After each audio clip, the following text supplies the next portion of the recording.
Mandalas require sometimes a lot of ends tied in. I mean, there are other projects too that change color a lot.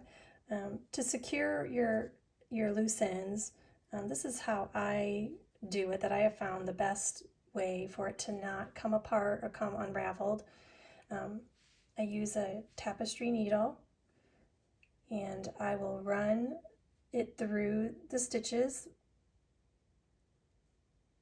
right to left first.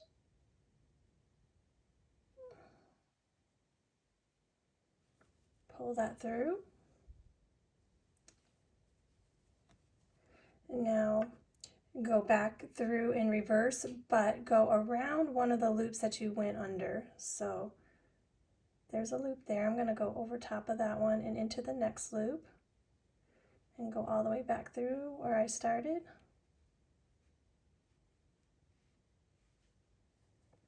Pull that through.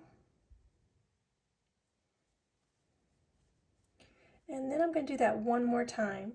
And this is what will really lock the loose end in well, is locking this around another loop. That way when it's stretched or pulled apart, because it's wrapped around these loops, you can't pull it out. So go over top of this loop here, and all the way back through again.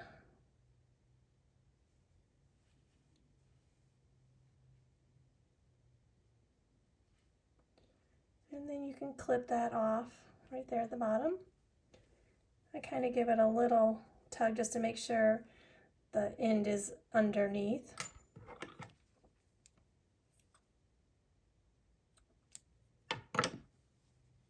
There you go.